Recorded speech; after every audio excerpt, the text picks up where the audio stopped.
Hi, thanks for listening today. Stage 3 of your Understanding by Design template begins with a Where To learning plan, which starts with the learning goals. The learning goals need to reflect the Stage 1 desired results. They will be SMART learning objectives that are specific, measurable, attainable, results-focused, and time-focused.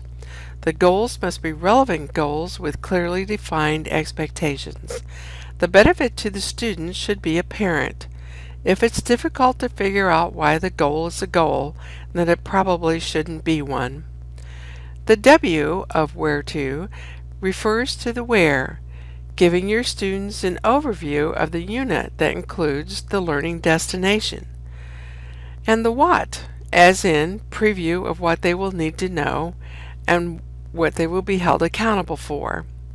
And then where again, what your students know already.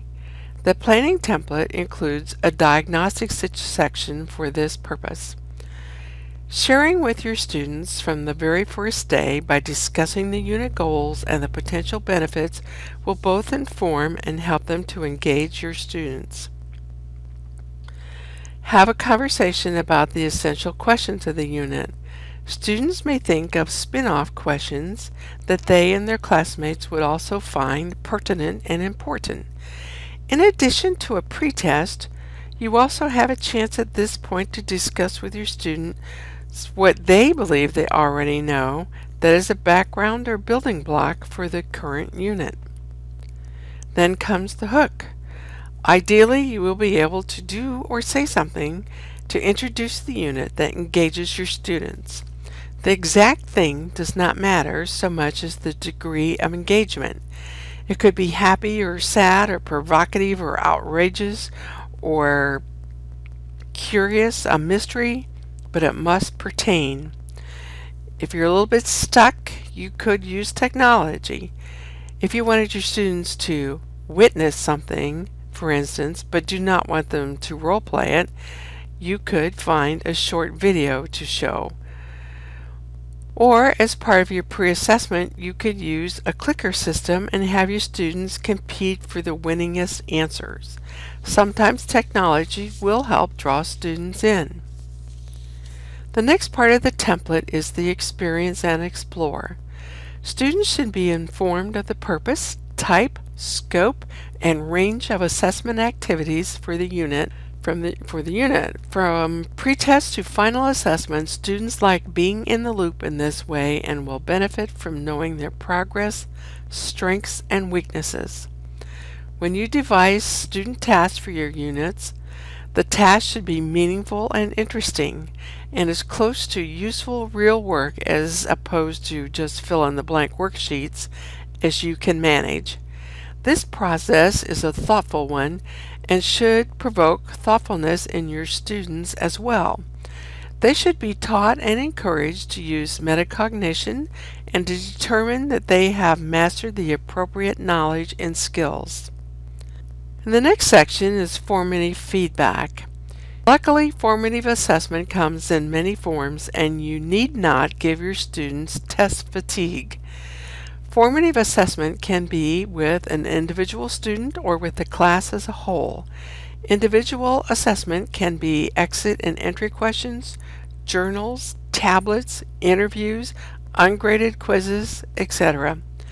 To get an idea of where the class as a whole is in their understandings, you can try peer and self-assessments, group meetings, clicker systems, and individual whiteboards, to name a few. Remember that the goal to help your students and measure their progress and adjust accordingly will be done by restating, restructuring, recovering, whatever is necessary. And then you will want to tailor your unit. One size does not fit all. Using the Understanding by Design template and working backwards to build a good learning experience are both great ideas. If you take it even further and build those plans to account for your students' individual profiles, their readiness, and even their learning preferences, you will improve the classroom experience for everyone. No students should be left behind, and no students should be under-challenged. Obviously, this ideal will call for some differentiation in your planning.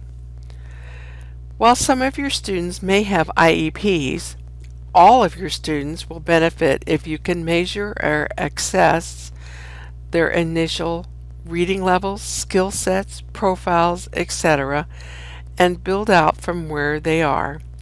Do not make the mistake of thinking that it is somehow unfair to start one student in more difficult reference material or more easily understood materials, for instance.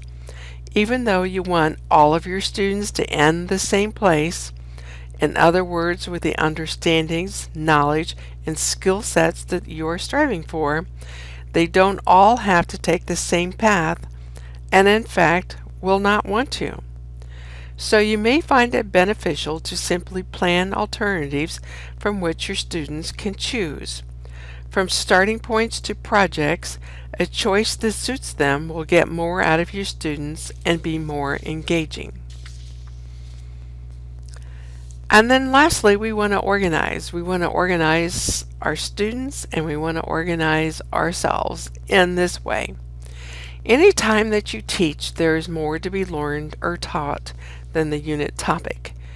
Wiggins and Mattei feel strongly, as most educators do, that one of the best things you can teach your students or encourage them to develop are the effective habits of mind. Some of the effective habits of mind are listening with empathy, metacognition, paying attention to detail, applying past knowledge, checking for mistakes, and using all of your senses. Try to determine if your unit will contribute to your students developing these habits.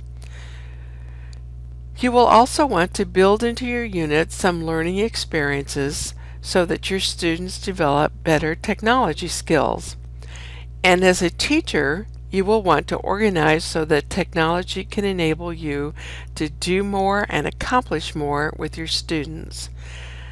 As a for instance, if you use a clicker system or online learning system that automatically grades and records a student's grades and assignment completion, you will have more time for the more important and creative elements in your unit.